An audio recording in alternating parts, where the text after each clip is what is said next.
This calories in, calories out model doesn't work at all. If you're trying to lose weight, what you need to do is Dr. Jason Fung, the founder of intermittent fasting, whose influential work could be the key to a healthier and even longer life.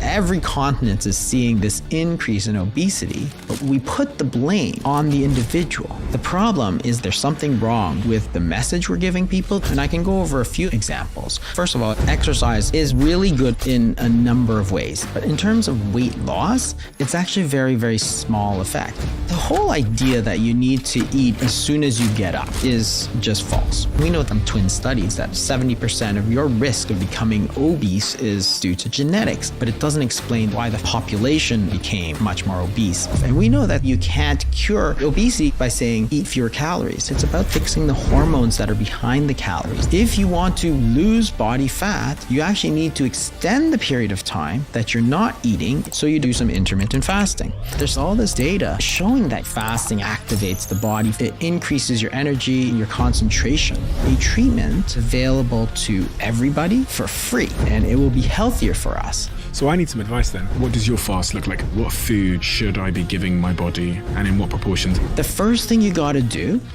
is... I've got to talk to you about these new injections people are getting to lose weight. I think... Quick one. This is really, really fascinating to me. On the back end of our YouTube channel, it says that 69.9% of you that watch this channel frequently over the lifetime of this channel haven't yet hit the subscribe button. I just wanted to ask you a favor. It helps this channel so much if you choose to just subscribe. Helps us scale the guests, helps us scale the production, and it makes this show bigger. So if I could ask you for one favor, if you've watched this show before and you've enjoyed it and you like this episode that you're currently watching, could you please hit the subscribe button? Thank you so much, and I will repay that gesture by making sure that everything we do here gets better and better and better and better. That is a promise I'm willing to make you. Do we have a deal?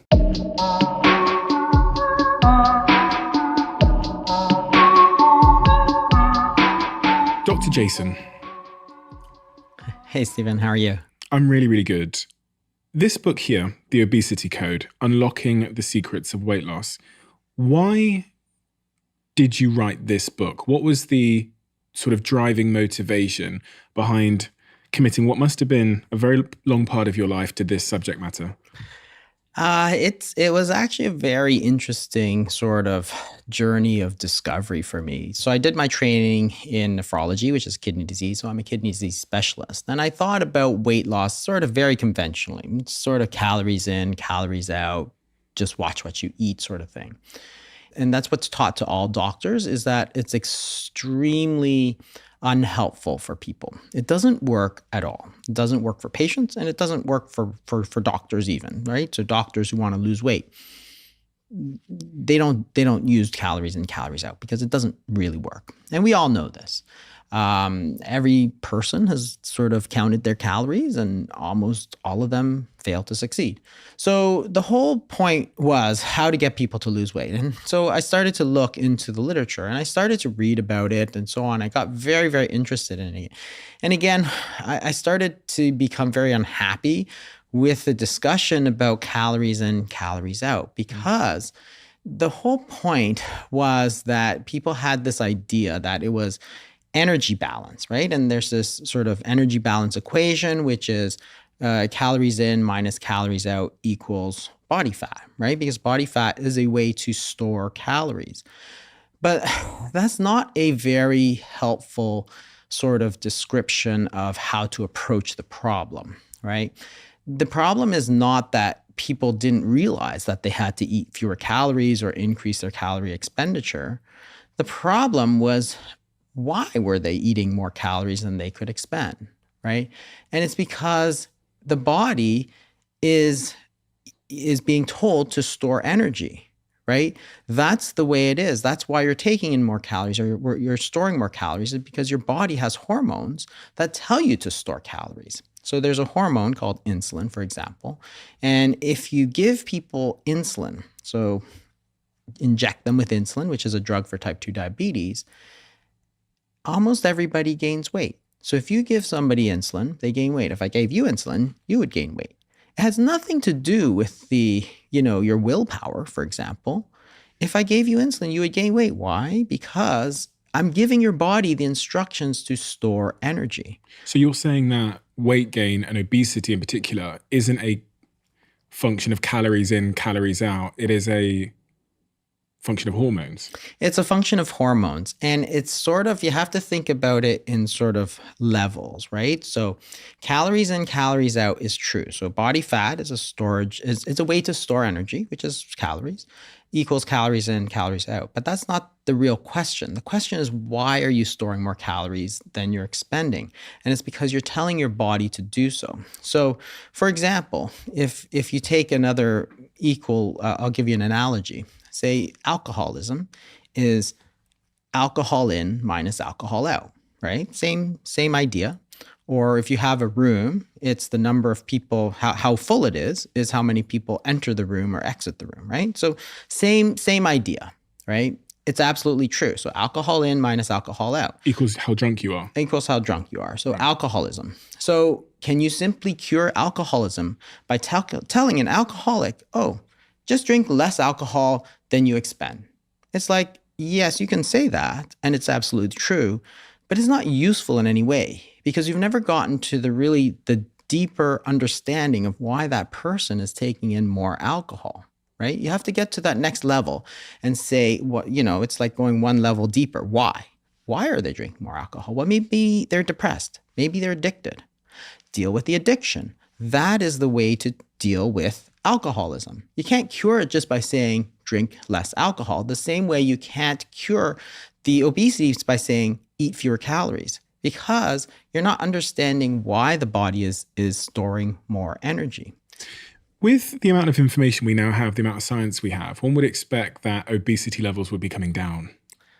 Yeah, unfortunately, if you think about the way most people think about it, it's mostly still in calories. Even in the academic centers, they all think about sort of calories, how to get calories down, how to reduce calories. And I always say, well, it's not about the calories, right? It's about fixing the hormones that are behind the calories. Like, because you can choose to eat fewer calories. Yes, that's true. But you have to ask yourself, why are people eating so many calories, right? Well, it's because they're hungry. You can't choose to be less hungry. And therefore, you have to really talk about controlling the hunger and controlling the hormones, which are behind the calories that you eat. And that's going to be much more successful to you. If you take two different foods, equal number of calories, and you eat them, the hormonal response to those calories are completely different. So you eat 2 slices of white bread and jam. All that energy, so insulin spikes up because it's very high in refined carbohydrates. All that energy goes straight into your body fat, and you've left none of it for energy for your day. By 10:30, now you're ravenous, and you go get yourself a low-fat muffin. Again, pure carbs, insulin spikes up, all of that goes straight into your fat stores. Why? Because you told it to. Remember that when you eat white bread or muffins or refined carbohydrates, you're going to have this insulin spike, which is going to tell your body to store energy. If you eat an egg, you don't get that spike in insulin. So that energy that you've taken, those calories, are there. You can use it. And so what happens? That keeps you full during the day. If you're telling your body to immediately store those calories as body fat, well, guess what? Over time, you're going to gain body fat because you told your body to do that. If you eat the egg and insulin's not spiking up, well, you haven't told your body to store that energy, so it's going to be around for you to use all day long. And you won't be hungry. And you're not going to be hungry because your body's like, why do I need to eat again? Because, you basically have taken the energy that you need. I've got it available, right? It's sort of like if you go to the grocery store, right? You can store food in the refrigerator. Suppose you go to the grocery store, put all your food away, lock it away in the refrigerator. Now you have nothing to eat. Right? You're going to say, oh, I need to go out and get some more food, right? Same thing with your body, right? So if you take food, but you've also spiked up your insulin, you're going to lock away all that energy immediately into your fat stores. It's not going to be available for you to use. Well, you're going to say, I'm going to go out and get more. So you haven't controlled the hunger.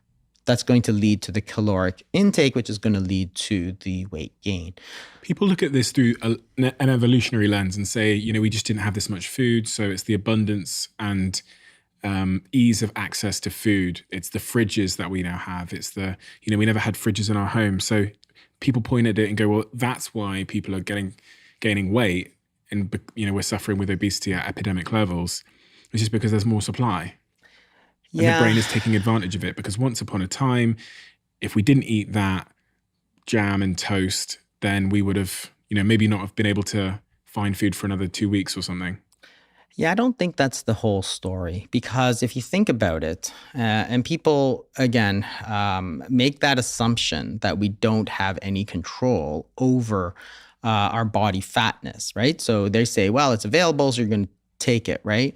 In fact, that's not true, because we actually have a number of different hormones that tell us to stop eating. Okay, so if you eat, you cannot simply keep eating and eating and eating, right? If you go to an all-you-can-eat buffet, at some point, you have to stop because you're full, right? So there are systems, very powerful systems within our body that tell us to stop eating. So you eat food. There are stomach stretch receptors, for example. So as your stomach stretches out, it sends a signal to your brain and says, stop eating. If you eat a lot of protein, it activates a hormone called peptide YY, which tells you to stop eating. If you eat a lot of dietary fat, you activate a hormone called cholecystokinin, which again tells you to stop eating. And these are very powerful. If you look in the wild, there are no obese antelope. There are no obese lions. Why? Because how much body fat you carry is actually very important. If you are obese as an antelope, you're going to get eaten. If you're an obese lion, you're not going to catch any food. So therefore, it's going to correct itself. So if I overeat now, my body will basically overcompensate by burning off the extra calories. Absolutely. So if you eat a huge meal, right? You eat, you go to a big wedding or something like that, you eat a huge meal. The next day, you're probably not that hungry. If you eat a giant steak, so you're activating all these satiety hormones, peptide YY, cholecystokinin, you're eating all this food. Well, you may not be hungry for the next day. So that means that my body has some kind of baseline weight. Yeah, it will know whether you should eat more or less. So there's this concept called the sort of body set weight, which is a sort of thermometer. That is, your body sets a weight that you should be at. And if you go above that weight, or if you eat too much, it will activate hormonal systems to bring it back down. If you don't eat enough, it will also activate hormonal systems to bring it up. So it's like a thermostat that you have in your room. For example, you set the room temperature. If it's too hot, the room activates the air conditioning. If it's too cold, it activates the heat. Your body actually acts the same way. If you gain too much body fat, your fat cells, for example, will produce leptin, which is another hormone. The leptin tells your body to stop eating. That's really interesting. So in the case of obese people, their set point must just be really high. Yes. And that's the crux of the matter. Why is that set point being overridden? Just like if you have a room that's too hot and you look and you say, the thermometer is set for room temperature. Why is it so hot in here?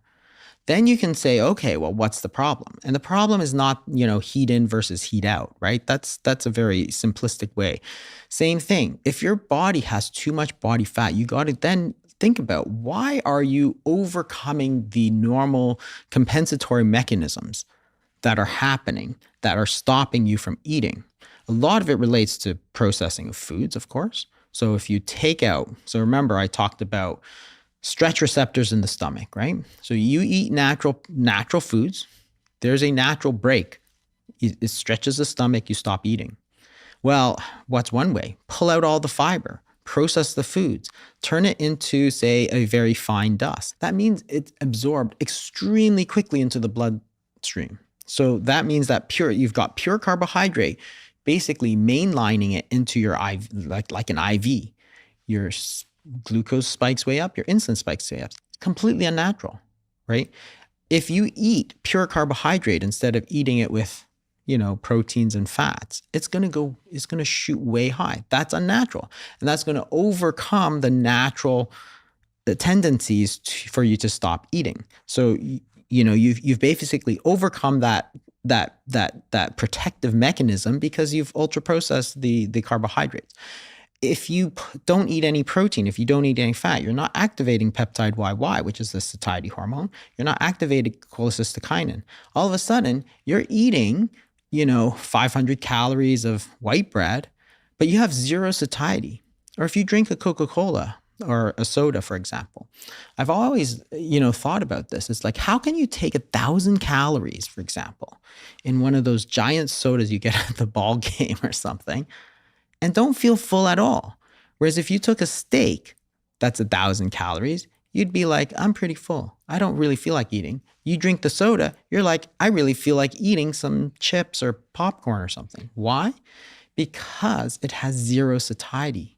Right? Interesting. So if I've got a baseball stadium, what I want to do is I want to make sure people get a soda, because then they'll also buy the chips. But if they just eat the chips, maybe they won't buy anything else. But the soda's going to increase my revenue because it'll basically just pass right through them.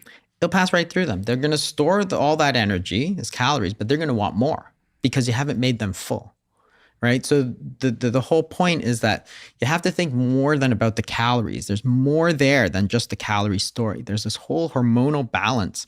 You're saying that overeating isn't just a choice, it's a hormone-driven behavior. It's a hormone-driven behavior. I mean, the whole thing about obesity is quite interesting to me, because if you think about obesity, if you think about in the United States, which is where I get a lot of my data from, you have maybe 70% of people overweight or obese, and it's going up every year. It's been going up every year since 1977.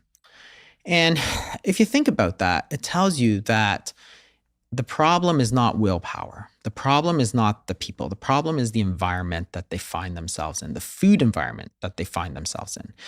Because you can take an analogy. Say you have 100 children. One of them fails. Well, that might be the child. They didn't study. What if 70 of them fail? Would you say it's each and every one of them's fault? Or would you say it's more likely that it's the teacher's fault? I think it's more likely that it's the teacher's fault. So if we have 100 Americans and 70 of them are obese, the problem is likely not an individual willpower problem. The problem is likely that there's something wrong with the message we're giving people, the information we're giving people, and the food environment that we're finding ourselves in, which is dominated by this sort of calories in, calories out thinking. And what's really unfair, of course, is that we put the blame on the obesity or overweight on the individual. And we say, well, they let themselves go and they didn't watch themselves. They weren't careful. It's their fault.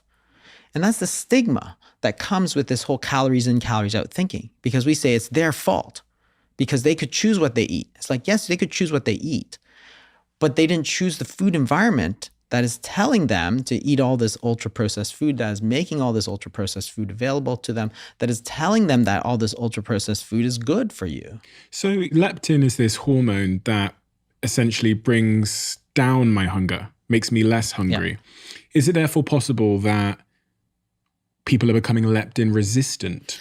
There is leptin resistance. The question again is why? And the way to think about it is it's sort of this sort of balance, right? So insulin, if you give people insulin, like if you think about causes of obesity, what causes people to gain weight? Well, if I give you insulin, you'll gain weight. If I give me insulin, I'll gain weight. So insulin causes weight gain, whereas leptin will cause the opposite. So it's sort of this seesaw. Body fat is nothing more or less than a store of energy, right? And you only store energy when your body tells you. Our entire body runs on hormones, right? Nothing happens without the hormonal system being activated. So insulin is pushing us to gain weight. Leptin is pushing us to lose weight. And what's happening is that one is sort of overcoming the other. Insulin is overcoming the leptin. If obesity isn't about a lack of willpower, and it isn't just a case of people being lazy or all those things that sometimes some people stereotypically assert, I've also heard the counter argument that obesity is a function of our genetic makeup and we inherit obesity from our parents, Is there any truth and merit in that? It's yes and no. So yes, there is a very strong sort of genetic predisposition to obesity. So if you take, somebody with a family history and look at the genetics, about 70% of your risk of becoming obese is due to genetics. And we know that from twin studies, for example. What do we know from twin studies? If you take twins and raise them sort of in different environments, they actually turn out very similarly. So we know that there's a genetic component to obesity. So when they sort of do the calculations, they say about 70% of obesity is sort of genetically related. So if you take a twin that comes from originally a family that were obese and you put them with a family that are not obese, Yeah. the child will still likely become obese, even with the family that are not obese. Yeah. So this was done, and obviously they had twins that were sort of separated at birth. Compare them after they've grown up, and say what's the sort of correlation between the weight of the two, and it's about 70%. So you have somebody who's very overweight, and twin A goes into one family, twin B goes into a second family.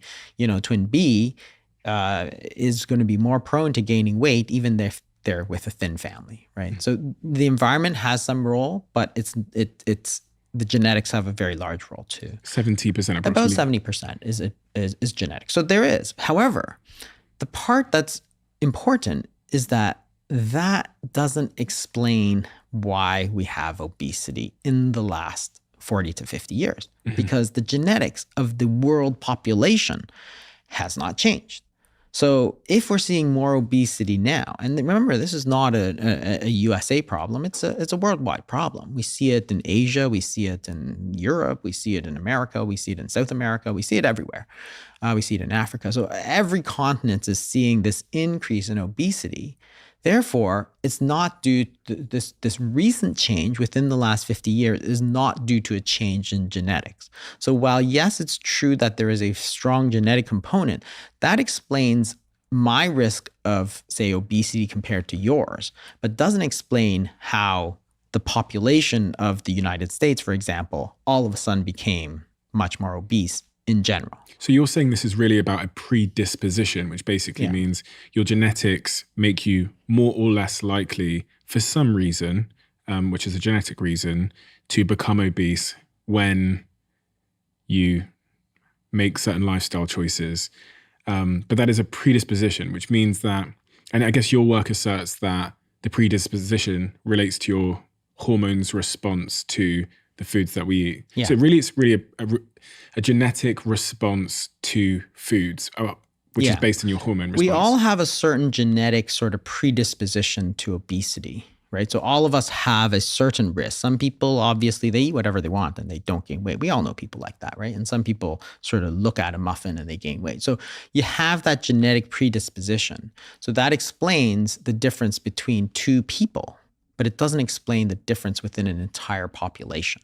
Like if you take the entire population of the earth or even of America or whatever, the genetics haven't changed sufficiently of that entire population to say why there's more obesity now than before. So we're inheriting our parents' hormone response.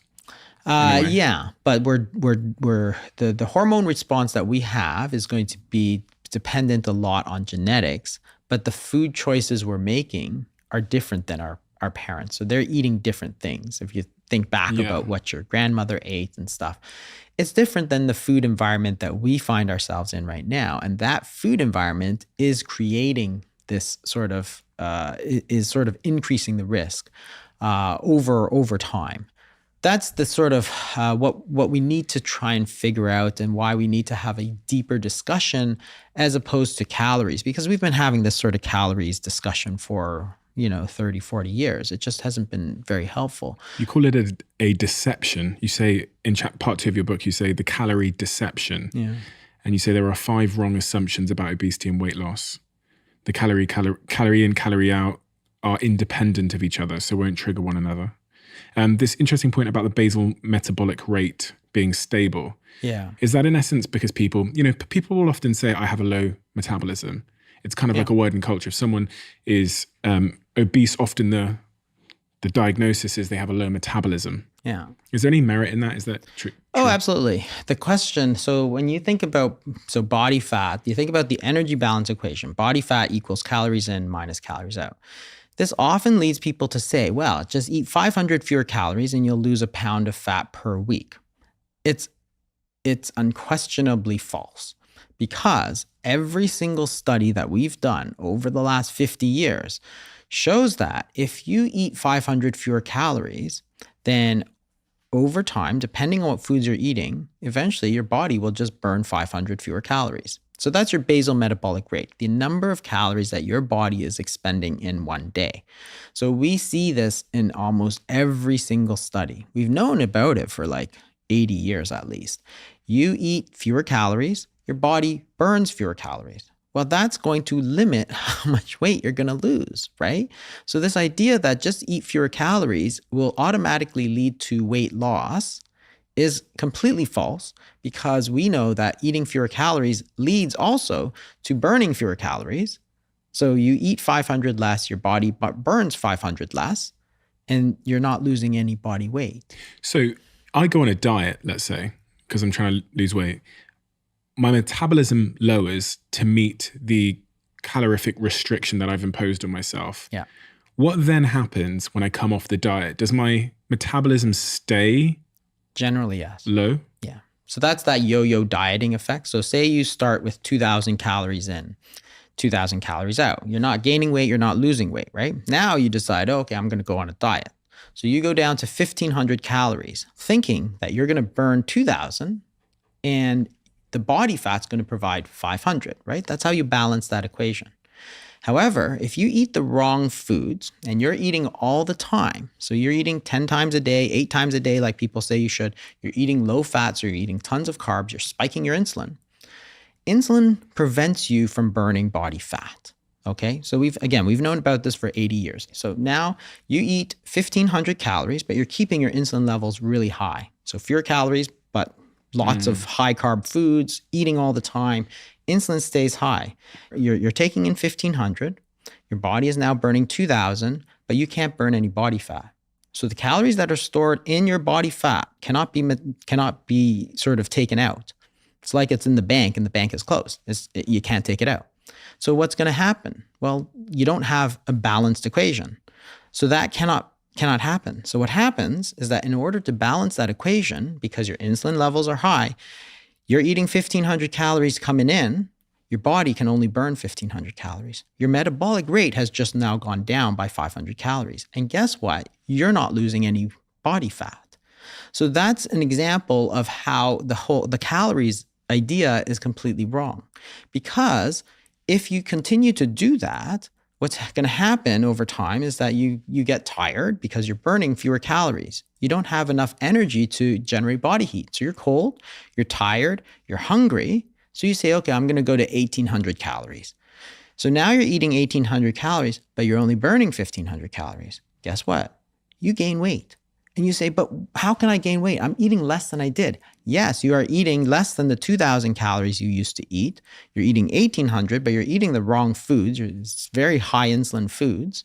So therefore, you're going to gain weight. In fact, everybody says that.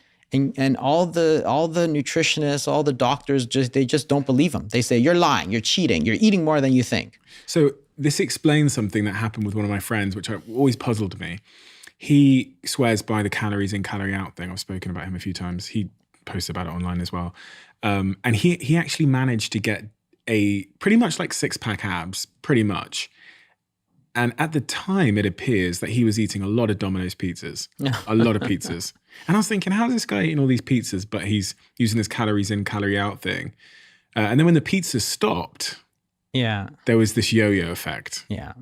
Where he managed to get to basically what I'd describe as a 6-pack, or thereabouts. And then stopped the diet per se. And then there was this big yo-yo effect, which I imagine is what you said there. What he's done is he's lowered his metabolism.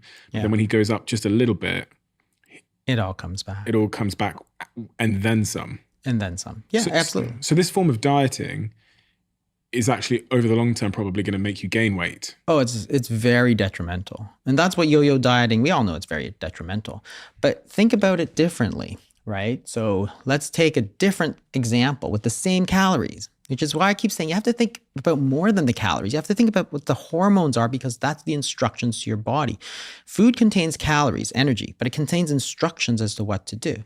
So let's take an example. You're eating 2,000 calories in, 2,000 calories out. Now you go on a diet. You take in 1,500. But what you do is you do some intermittent fasting.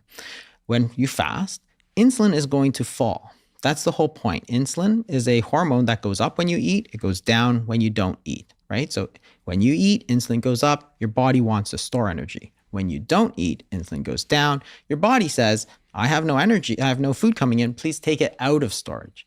So now you take 1,500 calories, but you do intermittent fasting. So you're allowing your insulin levels to fall. Now, 1,500 calories are coming in. Insulin levels are low. Your body wants to burn 2,000 calories. It says, well, insulin levels are low. Let me take 500 calories from my body fat. Guess what? You have 500 coming from your body fat. You have 1,500 coming from your foods. You burn 2,000. It's a balanced equation. So instead of the opposite situation, and you see that the calories are the same. You went from 2,000 in to 1,500 in. But what the difference was that you allowed insulin to fall, which allowed you to burn body fat, right? It's the hormonal signal that says, please take energy out, open up the doors so that body fat can come out. And this is the piece that's missing because people are all like, well, I'm this, I'm that. And it's like, well, why can't you burn the fat that's on your body? Because there's 200, 300,000 calories of body fat. Why can't you access it? It's because you haven't activated the right hormones so that you can access it. So now if you do intermittent fasting, you eat 1,500 calories, you take 500 calories out, your body's burning 2,000. Now all of a sudden, if you go off your diet and you go back to 2,000 calories, guess what? You don't gain weight, you don't lose weight. Same as before. Whereas before you go even to 1,800 calories, you lost weight. But the difference was not the calories. It was always 2,000 to 500. The difference was you paid attention to the hormones that you're telling your body. And the insulin is sort of the primary hormone. There's actually a lot more. There's cortisol is a very important hormone. There's other hormones. You mentioned burning calories there. One of the thoughts around the calories in, calories out model is that you can just exercise. And if you burn 1,000 calories exercising, then that gives you a little bit of a reserve there to eat more, for example. Yeah, and it's probably a very, very small effect for a couple of reasons. So we know that if you exercise, and I say this, exercise is really good for you in a number of ways. Flexibility, strength, core, all kinds of things. So very, very important. But in terms of weight loss, it's actually a very, very small effect. Why? Because one, the amount of calories you burn during exercise are simply not that high. So if you look at, if you do walking, if you did 8 hours of high intensity exercise, yeah, you're going to burn a lot of calories. But most people I deal with, which are sort of middle-aged and higher, you're talking about sort of a quick walk or, 45, half an hour, 3 times a week sort of thing. And if you ever go on the treadmill and you ever watch that calorie counter on the treadmill, it goes up very, very slowly, right? You'll do half an hour and it'll be up to like 120 calories or something like that, right?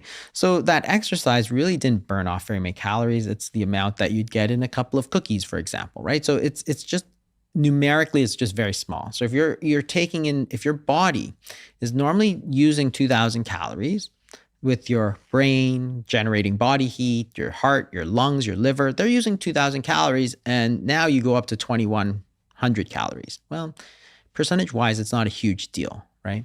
The other problem with exercise is that it tends to actually cause you to eat more. So again, we've had decades of study for this. If you exercise, during the exercise, you have reduced appetite. So you have exercise, it's called exercise-induced anorexia. So in the middle of a basketball game, you don't suddenly go, oh, wow, I'm really hungry, right? Because your blood is flowing in your, in your muscles and so on. You're not thinking about the hunger. So hunger actually goes down during exercise. But after exercise, we see this rebound. So we see that people are actually more hungry after exercise. And if you're hungrier after exercise, it's going to cause you to tend to gain more weight. In fact, there's this very interesting study that was done a few years ago in Harvard where they measured the sort of calorie difference that you get with for children in certain activities. So they said, okay, what if a child is watching TV? What's the average caloric difference? And it was like plus 100 calories per hour. So for every hour of TV, they're sort of positive 100 calories over time, right? And that makes sense. You're just sitting there.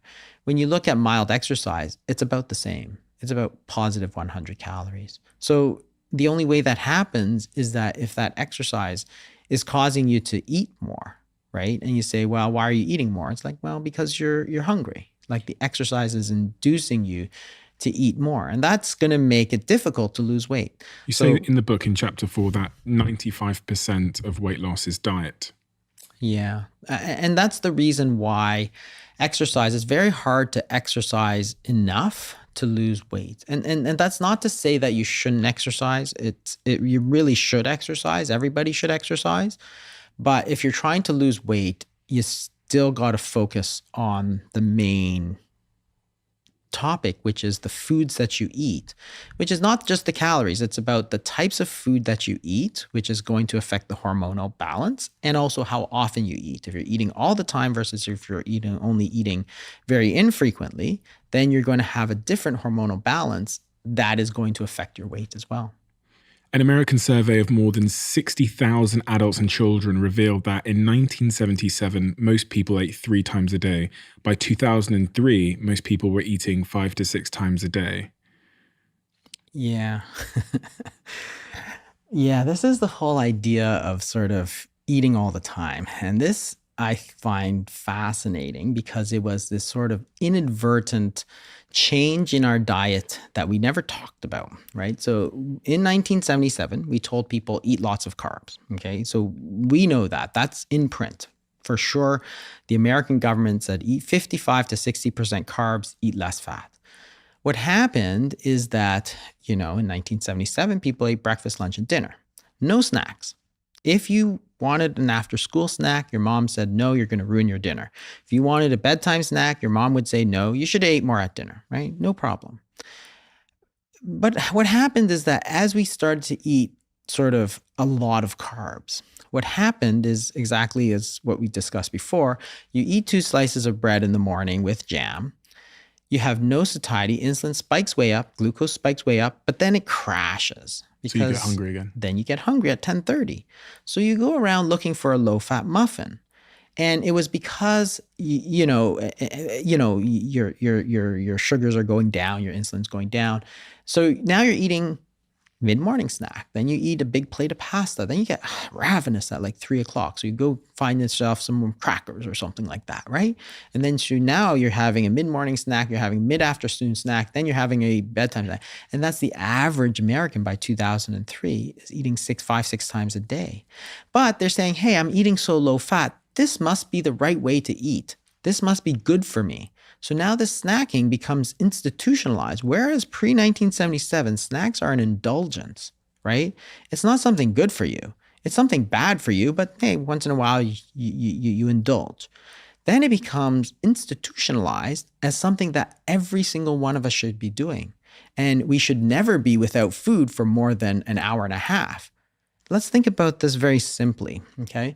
So if you eat, your insulin's going to go up, your body's going to store calories because you told it to. If you don't eat or if you fast, your body your insulin's going to go down. You're going to bring those calories back out of storage, right? So you're going to burn calories. You eat, you store calories. You don't eat, you burn calories. Very simple. So why would you want to eat all the time? That makes no sense at all. If you want to lose body fat, you actually need to extend the period of time that you're not eating. In other words, extend your fasting period and get rid of all the snacks in order for you to have enough time that your insulin is low. When insulin is low, it's going to allow fat burning, which is going to allow you to pull those calories back out. You're cited as being really the founder of modern intermittent fasting. And I've heard people talk about intermittent fasting on this show over and over and over and over again now. But the internet says that it really came from you. I know that intermittent fasting has been happening for thousands of years, but the idea of it as a tool for weight loss, they say it came from you. Because in 2013, 2014, really nobody was talking about it from a medical standpoint, like what's happening in the body, why is it good, why is it bad? And really I was for years sort of this one voice in the wilderness that was saying like, hey, this is a tool for us. If you want to lose weight because it's important, then you can just set aside a period of time that you don't eat. At the time, people thought it was extremely bad for you. And I looked through all the literature and I said, well, why is it bad for you? And they had all these reasons. There's all these myths about intermittent fasting and how it's going to cause you to gain weight and be tired and hungry and all these sorts of things. I said, well, no, there's actually a lot of data here over the last, 2000 years that we've used intermittent fasting, and they're simply not true. And I can go over a few of those.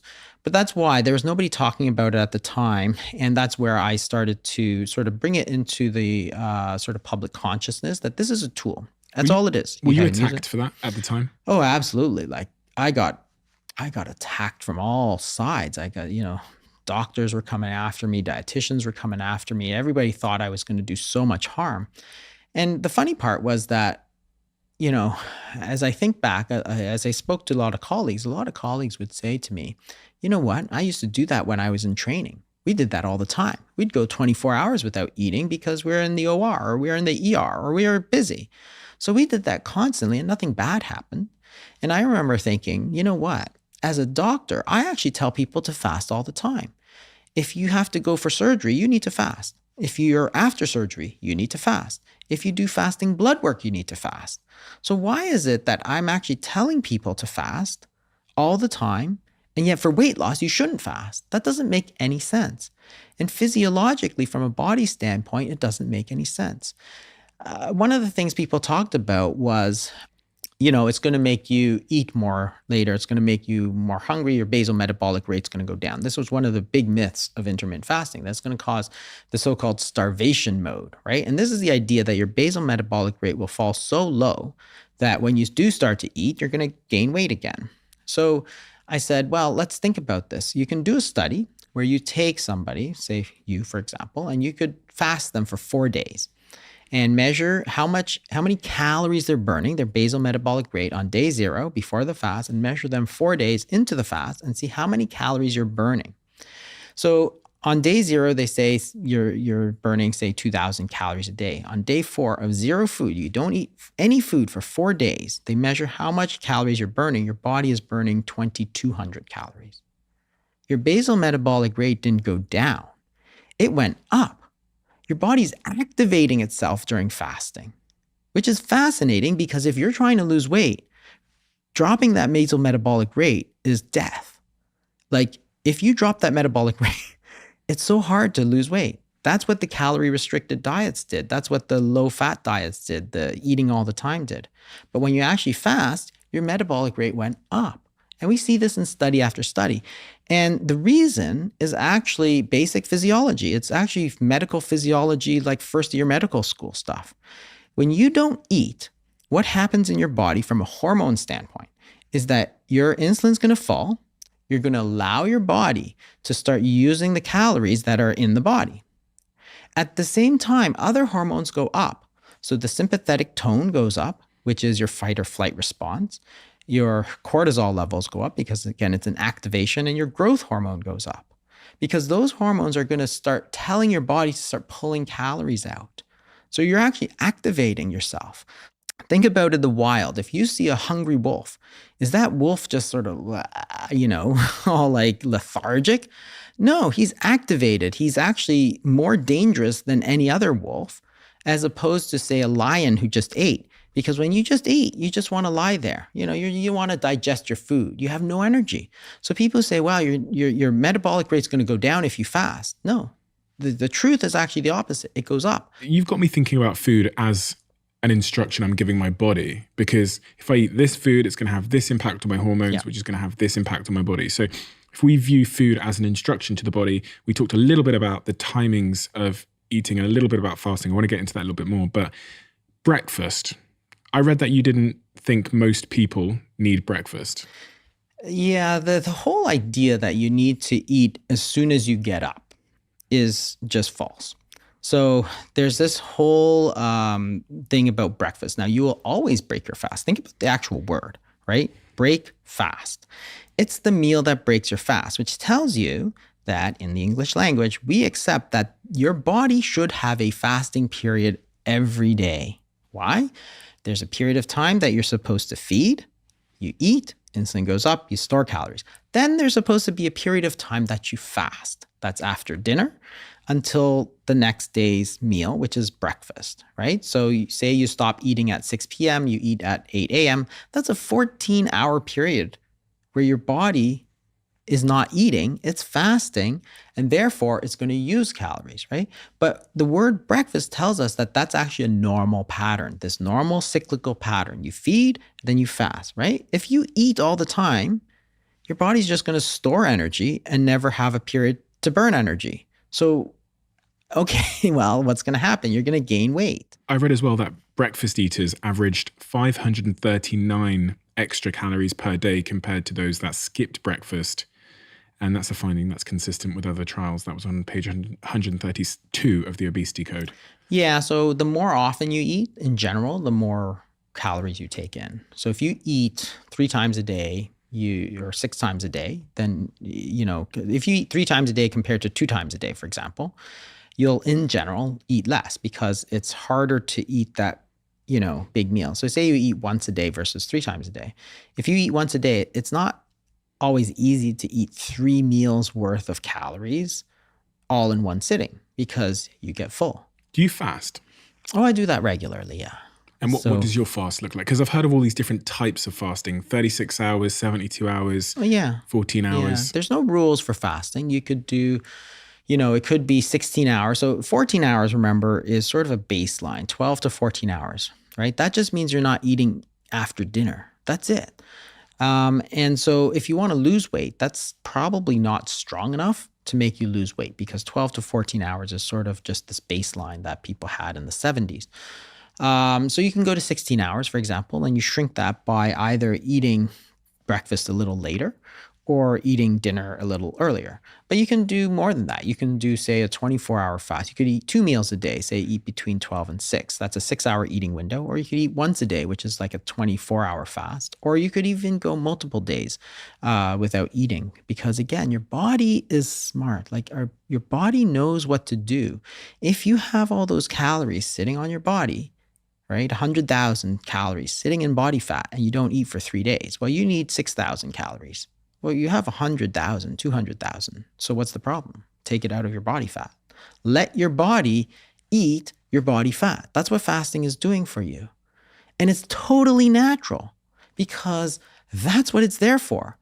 That body fat is not there for looks. It's there for you as a source, as a store of calories. So fasting just lets you use that. There's nothing wrong with it. People talk about hunger, for example, but again, hunger is very interesting because people think it's the amount of time that you haven't eaten, but it's not true. It's actually hormonally mediated. So if you think about hunger, I actually found this really fascinating.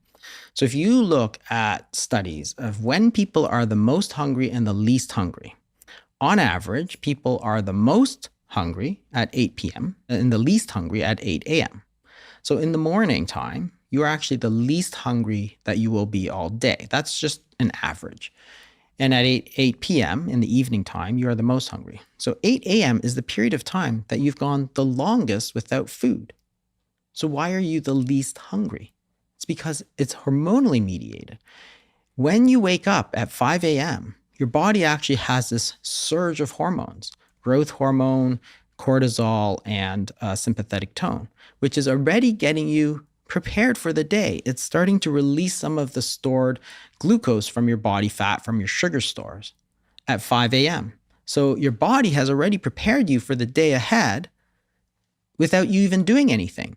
That's why people in general are not hungry at 8 a.m. I've got to talk to you about these new injections people are getting to lose weight. Yeah. And the role that they must be playing in our hormone balances. What are those bloody things called? The GLP-1s? GLP-1s. There's another name for it, isn't there? Yeah. Well, there's the drug name, which is Ozempic is the American name. And these are all in a class called GLP-1s. And essentially, again, very interesting because they essentially really reduce the appetite, which goes to show you that, and people lose weight, like a lot of weight, and they keep it off. So I know very 17%. smart people that are using them.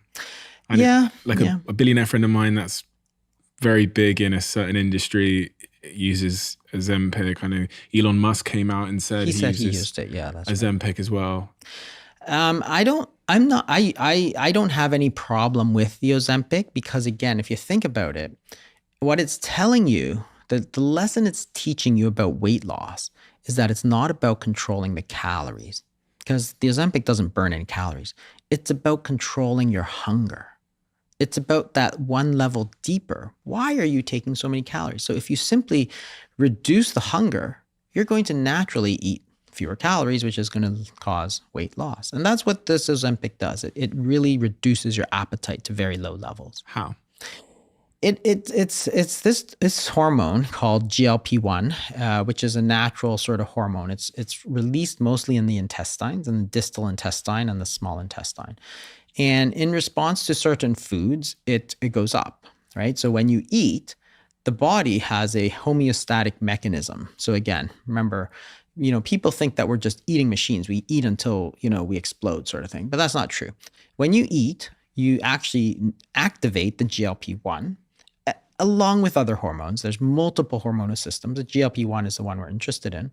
You activate GLP-1, which then sets into motion the instructions for you to stop eating, right? So the act of eating sort of sets in motion that whole feedback loop to stop, right? So this is homeostasis, which is trying to keep things at a proper level. Does that mean if you eat slower, you'll eat less? There's probably it'll give it not more time to come out. Yeah, probably it's true. Although it's probably mostly true that if you eat really, really fast, that you don't have enough time for this sort of homeostatic mechanisms to kick in. So you don't have enough time to stop eating. But the GLP-1s then go to the brain. So they do certain things. They help with digestion. So they increase insulin response. And then they go to the brain. It crosses the blood-brain barrier. So the GLP-1s gets released by the act of eating, goes into the brain, crosses and is active in the sort of midbrain area that tells your body to stop eating. What these GLP-1s do, of course, is that it gives you the hormone that tells you to stop eating, even though you haven't eaten. It's sort of that's the way the drug works. So then what people tell you is that they're just not hungry, and if they're not hungry, then they don't eat, and when they don't eat, of course, insulin falls, and you start to burn calories and lose weight. But it wasn't about controlling the calories. It was about controlling the hunger. That was the important part of it. It's the hormones, right? Every successful drug to gain or lose weight, right, is a hormone. It's a hormone base because that's instructions to the body. Food is energy and food is instructions. You change the instructions and you change the hormone. This whole history of fiber thing has been so interesting to me because in the last 6 months, so many of the nutritionists I've spoken to have really impressed upon me that we are fiber deficient. And I'm wondering how that happened. Well, I think it was part of the processing thing. So taking out fiber is a great way to make foods more appealing, if you will. So what happens is that if you take flour, for example, and you have a lot of fiber in it, then the digestion is slowed. So what you get is a slower rise. So you take flour and you put a lot of fiber in it. Well, instead of having this huge spike in insulin, what you're going to get is a much slower spike in insulin. When you have the huge spike in insulin, it basically overloads your system and it makes you feel, gives you this big hit. Sort of like if you have like cocaine, for example, it's turned into a very fine powder, then you snort it, so you get this massive sort of spike.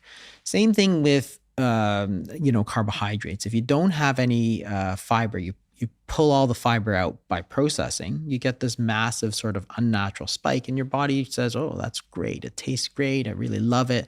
And you get people who are sort of addicted to it because that big spike is then going to release dopamine. And dopamine is a pleasure hormone. So you eat, cookies or whatever, highly processed foods, you get this sort of pleasurable response. And that makes you crave it. If you have a lot of fiber, it acts almost sort of like an antidote to that carbohydrate because you're slowing down that release. What foods are high in fiber?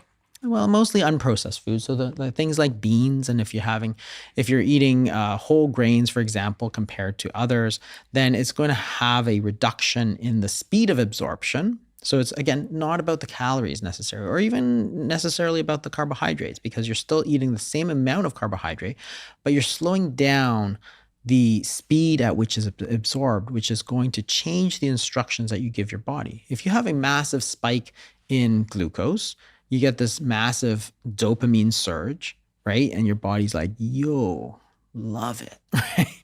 Then the next time you're like, okay, give me that refined carbohydrate. What about protein? Because we tend to think of protein as something that, is super great for weight loss. Yeah, protein is probably it's not bad. I mean, the main thing is cutting down the carbohydrates. But, in the obesity code, I really talk about cutting the processing down, because proteins usually don't come as pure protein, right? In nature, you never find how you have whey powder protein or whatever you get. The only way you can do that is by processing the heck out of food to get some kind of pure protein. It doesn't exist in nature. It almost doesn't exist in nature. Maybe there's a few examples. But when you eat meat, you think, okay, there's a lot of protein, but that's actually a lot of fat in there too, right? If you eat anything else that has protein, it's rarely all protein. Very lean meats like chicken breast and stuff are going to be higher in protein, but there's still a lot of other stuff in there. And it's very rare that somebody will eat just all pure 100% protein. It tends to be hard to eat. The fat brings a lot of flavor and so on. So it's a bit of an unnatural way to eat. Sure, if you're to eat a lot of protein, it does spike insulin, so it does have some effect to gain weight, but it's actually a very inefficient macronutrient. That is, there's three macronutrients. There's carbohydrates, there's fat, and there's protein. Your body stores energy or calories in two ways. There's glucose, which is carbohydrate, and it stores it as body fat, which is fat, right? Protein is not a way for the body to store energy. So when you're eating a lot of protein, it's very difficult for it to turn it into a storage mechanism. So you eat glucose and you eat fat, you can store glucose and you can store fat, but you eat protein, but you don't really store it as a source of energy. So if all foods then increase our insulin levels, I guess the best solution is to fast. Fasting is certainly one way, but just changing the foods to other ones. Because if you look at the insulin release in processed foods versus unprocessed foods, there's a huge difference. So if you eat sort of highly refined foods like white bread, for example, then you're going to have a very different response in insulin compared to sort of a whole food. So unprocessed foods in general, your body knows how to handle. We've been eating them for thousands of years. But certainly anytime you eat, your insulin is going to go up. You're giving your body instructions to store energy. So the solution is to eat less often. What if you do a juice fast? Juice fast, of course, is not a real fast because you're taking a lot of sugars. What do you think of juice fasting?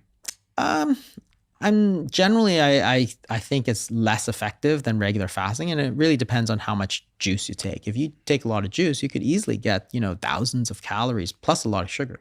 If you do it, cucumber juice and stuff that's very low in sugar and kale juice, then it could be very, very healthy for you because there's vitamins and stuff there. So it all depends on how it's done. However, the fasting is a way for you to sort of clean out the body. So you can clean out the glucose. If you have excess body fat, you're going to use it, right? So again, way to clean it out. And then there's this whole process called autophagy, which is just fascinating. And autophagy is this, so it's been very topical because in 2016, one of the key researchers was given the Nobel Prize in medicine. So it's a very important process that's been relatively recently discovered. And what they discovered is that when you don't eat protein particularly, but when you fast, your body activates this thing called autophagy, and it breaks down some of the subcellular organs, which sounds really bad. Subcellular organs? Yeah, so, these are sort of like the organs within the cell. So it's not like the liver, but there's something called organelles within a cell, and some of that is broken down. So basically these proteins and so on within the cell, your body gets rid of that. And you think, oh, well, that sounds really bad. But it's not. It turns out that it's very, very good for you because it's an opportunity for your body to get rid of all this old protein, old junky protein. And at the same time, remember that you're fasting, your growth hormone levels are shooting up through the roof. So like a 2-3 day fast, your growth hormone levels might go up 5 times.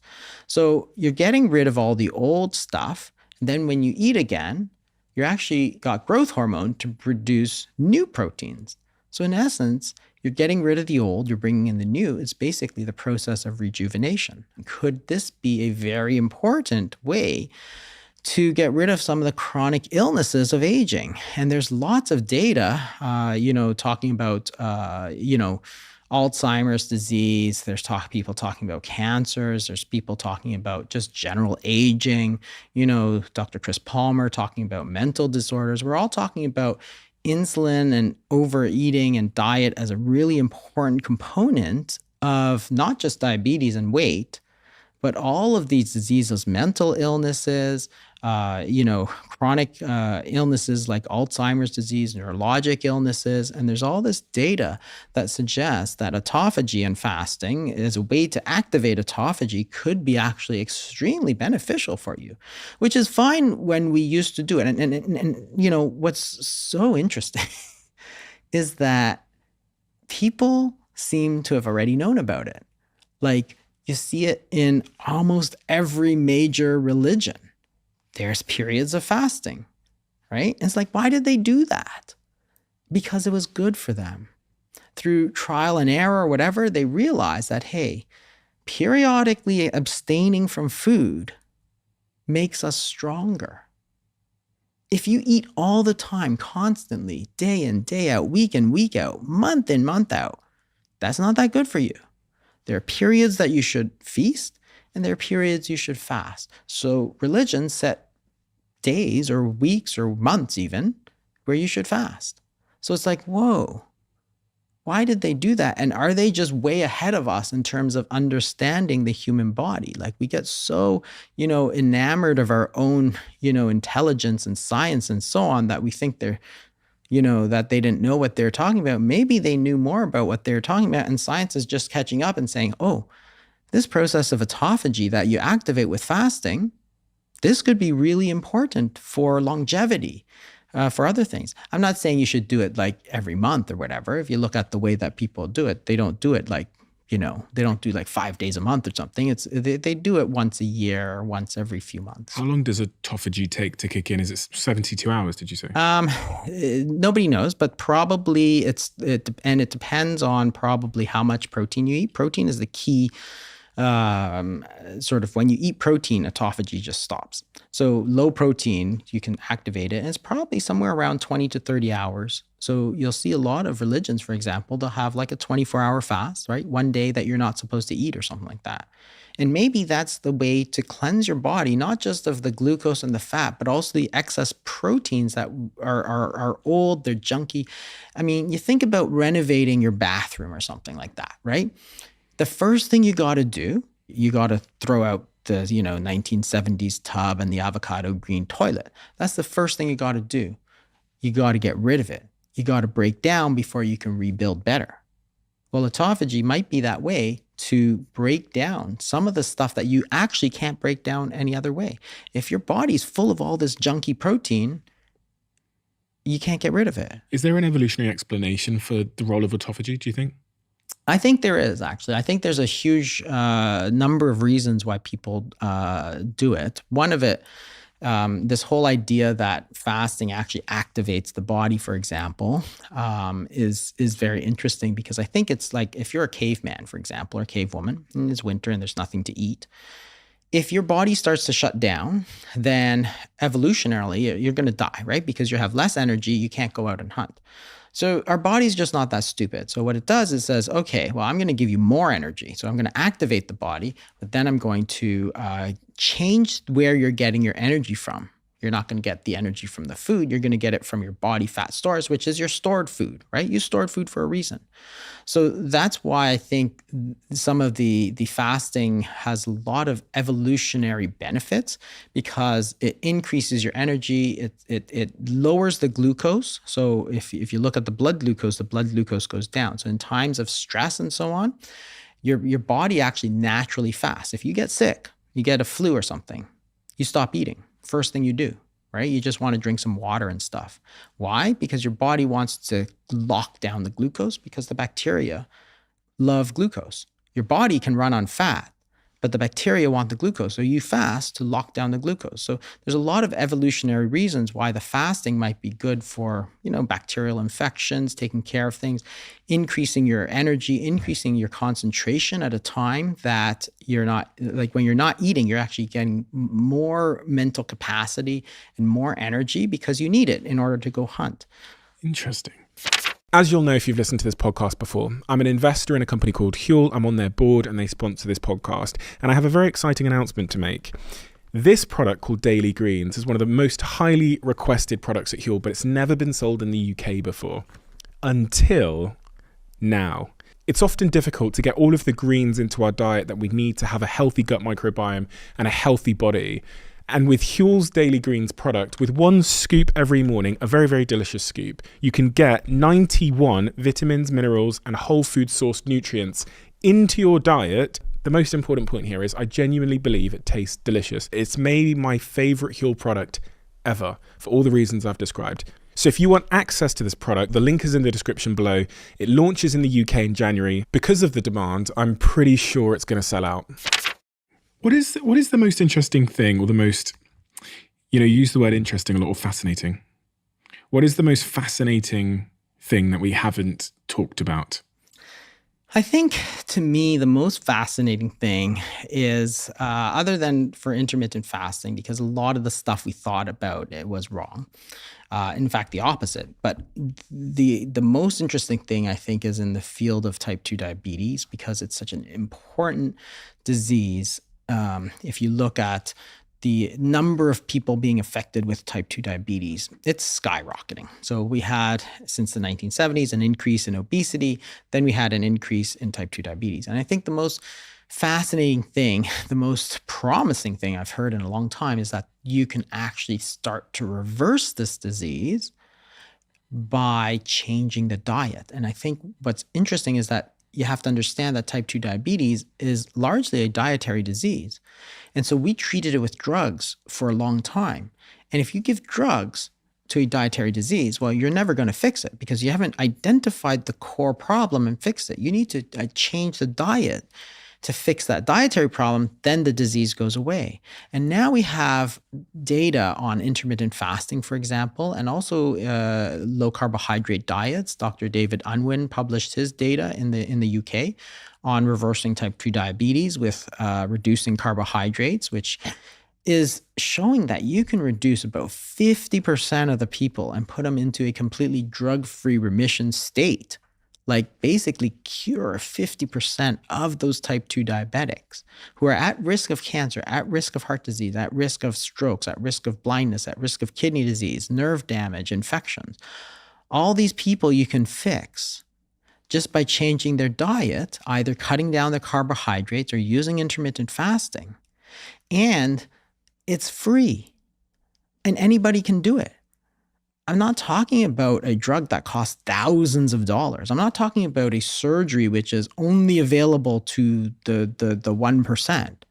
I'm talking about a treatment, which is intermittent fasting, which is available to everybody in the entire world for free, and yet has the power to completely reverse their disease and make them so much healthier. So the question is, why don't we do it? I couldn't answer that question for you. I try to do my part to tell people, but Did you know I was going to ask you that question? No. I was going to ask you, why don't we do it? No, but what is systems, incentives, money? I think it is. I think big pharma. the real reason is I think that people are slow to catch new ideas. Like when people hear about new ideas, and I'm talking about academic doctors and so on, there's an intrinsic resistance to change. So I started talking about intermittent fasting, say 2016, when the obesity code was published. I talked about it, about reversing type 2 diabetes around the same time. It's just, they're just very slow to say, hey, this makes a lot of sense, because for them, they've invested so much in this calories in, calories out model. They've built their entire careers on saying that it's your fault that you're fat, right? It's the foods that you ate, it's the calories that you ate, instead of trying to get to a deeper understanding. So people are very reluctant to change. In fact, I mean, it's been 10 years and you see the public, the interest in intermittent fasting has skyrocketed. And yet most doctors still won't prescribe it. They won't talk about it. They know nothing about it. How much teaching do doctors get about intermittent fasting and why it might be helpful? Probably zero. Like, why?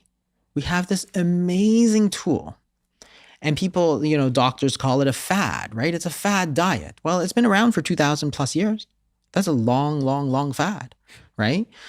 It's proven effective. If you don't eat, you're going to lose weight.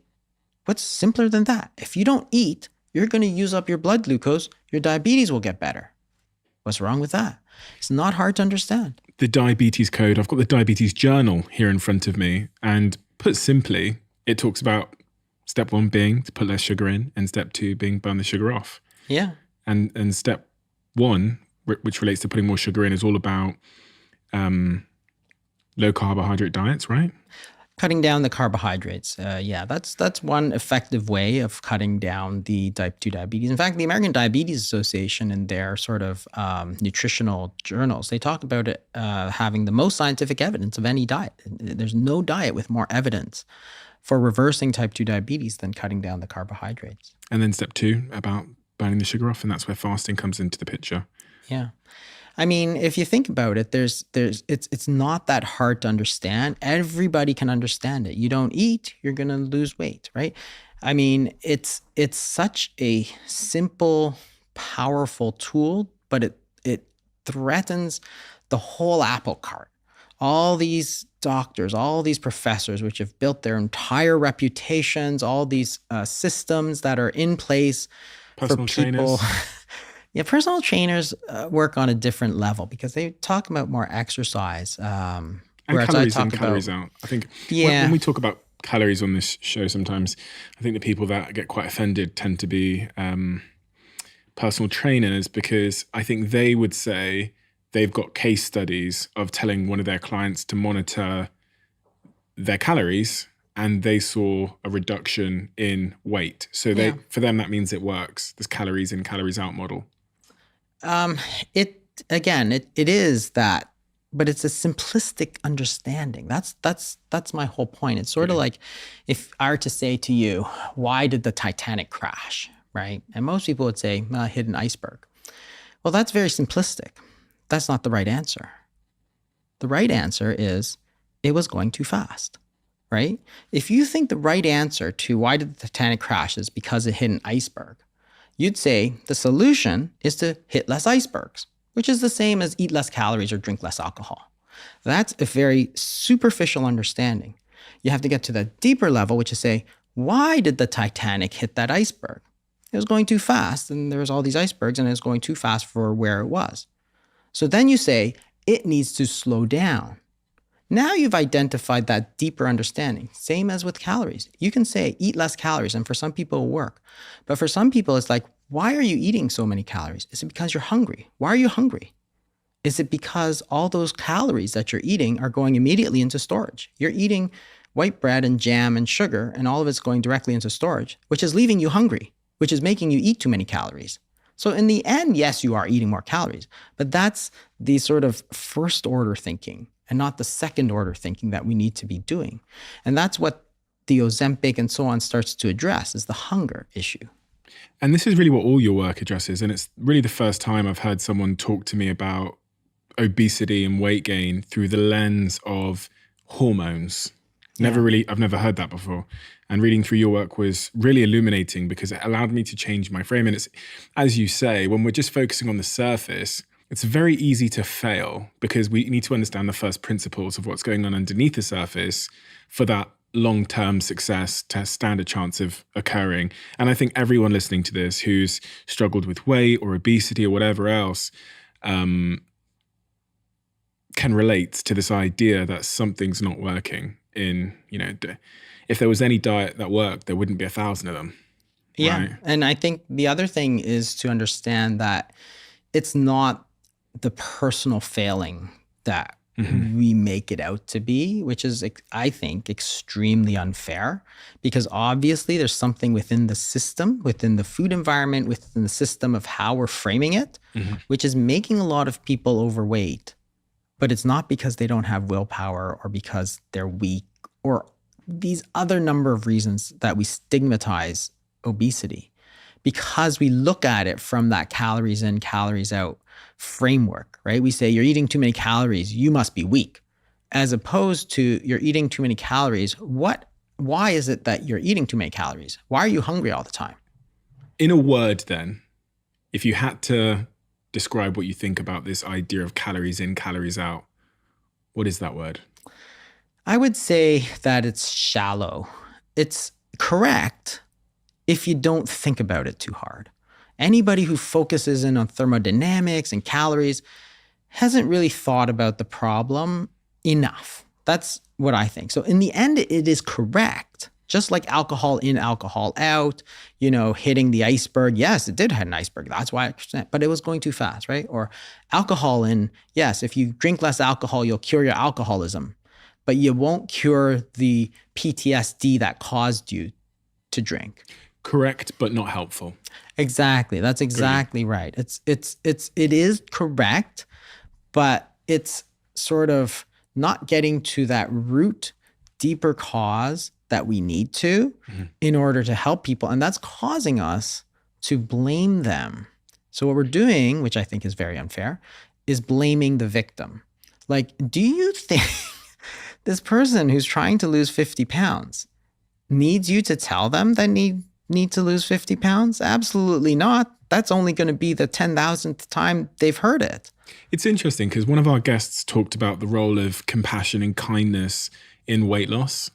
And now through the lens of understanding cortisol, now I can understand how kindness and gratitude and being happy, for lack of a better word, can help us lose weight. And when we're not happy, when we're resentful, when we're low in gratitude, when we're bitter, we're more likely to gain weight.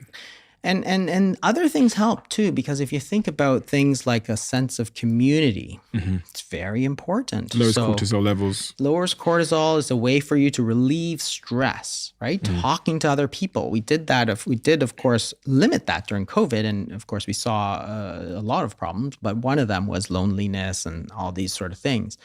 But again, I always think about, people, the way they are. So if you look at a lot of religions, for example, it's like, oh, they were so far ahead of us. What did they do? They brought people together every week. Oh, you're building a sense of community. Fasting. Oh, they all got together and fasted. They all shared. They're lowering their cortisol. They're lowering their insulin levels. They're staying healthy. And we in our big McMansions, right? We eat the ice cream for dinner and we live alone in this giant house. And we wonder why we're not as happy as, our grandparents or our parents before them, because they understood the power of some of these things that we're trying to get back to. Like the weirdest thing is that I'm not trying to tell people something that's weird and unusual, and you never thought about this before. I'm trying to tell them about something that everybody in human history has been exposed to, which is intermittent fasting. That's been a part of our human history, whether it's through religion or whether it's through inadvertent whatever, or whether it's through its cleansing and purifications and all this sort of stuff. People have been exposed to it, even in the English language. Breakfast, break your fast. You need to feed, then you need to fast, then you need to break your fast. So I'm not telling people anything different. Jason, Thank you so much. We feel like we could talk for hours because there's so many sort of, I was thinking about it like spider webs, but there's so many little branches we could go off on as it relates to hormones and the impact of hormones on the human body. You have this other book as well called the PCOS plan, Preventing and Reversing Polycystic Ovary Syndrome, which is a whole nother conversation for another time. But these books are so wonderful because they provide a new lens on an old conversation, and a conversation that's lacked the depth that's required to make any significant progress on these subjects. As we've seen, obesity levels and other issues with weight have gone in the wrong direction for the last couple of decades. And I think it's a more systemic understanding of these issues that will give us any chance of reversing it. And that's exactly what your work does. Everyone knows where to find you. Dr. Jason Fung will link all of your work in the description below. We have a closing tradition on this podcast where the last guest leaves a question for the next guest without knowing who they're leaving it for. And the question that's been left for you is, what is your greatest gift to the world? I think if I suppose it sounds very arrogant, but I really hope that my work helps people sort of reverse the type 2 diabetes, because that is really sort of one of the most close things that I deal with, because I deal with it professionally sort of every day, and helps break the stigma of, not just the stigma, but the understanding, stimulates more thinking about weight loss, how to lose weight, more than calories in, calories out. I mean, it's so sort of pie in the sky because, there's a whole, worldwide sort of institutionalized, fossilized almost, thinking around calories. It's all about calories sort of thing. So for me to upset it seems ridiculous, but I hope that I can at least start that conversation to say, hey, let's think about these things. Let's think about the hormones. Let's think about reversing type 2 diabetes. Let's think about all getting together and helping each other to become so much healthier, not through drugs and not through more surgery and not with, weird and new things that you've never heard of, but with the tried and the true sort of oldest thinking that has been there, right? It's to me, I sometimes think about this and I get crazy. Why do I think I can even do that, right? It's just ridiculous. It's so much hubris, but I can only try, right? Because I see in my own practice how much good it's done for some people. So it drives me to say, I need to bring it to more people. I need to explain it to them. If they want to be helped, they will be helped. But if they don't want to understand this, okay, I'm not trying to force myself to do anything. But, that's what I hope my greatest gift will be. But at the same time, I sort of think that's just, you're crazy if you can think you can do that. But well, it's the crazy ones that change the world, Dr. Jason. It's the crazy ones that change the world. And even with, your conversation around intermittent fasting has changed many, many lives that you'll never get to meet. I imagine many, many millions, because it's even brought the conversation to this show before you entered the room many, many months and months and months, and almost a year ago, people started talking on the show about intermittent fasting. And that's in many respects due to the work that you've done to further that conversation. And now your work continues to highlight the fact that type 2 diabetes is a reversible disease in many cases. And I think, again, that's going to save, tens of millions, if not hundreds of millions of lives over the coming decades and years. So thank you for what you do, Dr. Jason. It's a huge honor to get to sit with you today. And I feel wiser and more enlightened, and like someone has turned the lights on in a certain part of my knowledge because of this conversation. So I thank you for that tremendously. Thank you so much. It's been great.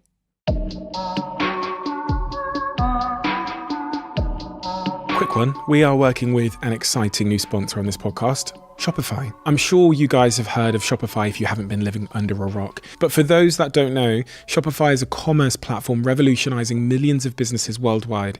It is pretty incredible. They provide everything you need to start your business, and it's super simple to get started and to get your business out there. Here at the Diary of a CEO, we've used Shopify for a variety of our different product drops, the latest being the conversation cards. And without the help of Shopify, that wouldn't have been possible. It's mine and my team's go-to website for all things commerce related. So I'm giving you guys the chance to trial Shopify for $1.